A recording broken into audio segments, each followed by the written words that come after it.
आपल्या घरात पप्पाचं आणि मम्मीचं भांडण झालं, सगळ्यात जास्त स्पीड मध्ये कोण बोलती? मम्मी. करेक्ट. आणि भामट्यावानी खाली मान घालून कोण ऐकतो? पप्पा. करेक्ट. मग आपल्या घरात भामटा कोण? पप्पा. तुम्हाला लोक बळपोरी देत होते पहिली, आपली पोर करा, तेव्हा तुम्ही फुगीर. तुम्ही कुठं आम्ही कुठं, हे कसं शक्य आहे? तुमची जमीन आणि आमचा उकिरडा सारखाच. आता कशी जिरली? आता बळजपुरीच्या बापाला म्हणताय राम. आता तर बायांना एक नवीनच ड्रेस निघालाय, गाऊन.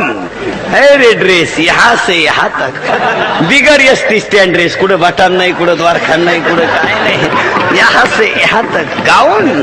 अरे काय गाऊन बोंबलून आगा. माझं लग्नच नाही होणार. माया तांदूळ टाकायला जगलं तर पाहिजे ना कोणी. नवरा कामावरून आल्यावर बायको म्हणते चहा ठेव का, मग का दारू पाहिजे त्याला आल्या. नवरा उभा आहे दडदडीत आणि बाई म्हणते काय लागत आहे. काय माणसं आहे महाराज. आपली बायको आपल्याला विचारी ती चहा जेवण झाले पाणी देऊ का. जेव्हा लोकांना पोरं होत होते तेव्हा तुम्ही शाळा काढल्या नाही. आता पोरं बंद झाले तर तुम्हाला ऊत आला. कुठून आणायची पोरं लोकांनी? ज्याला बायको आहे त्याला तुम्ही तिसरं होऊन देती नाही, आणि जो बायको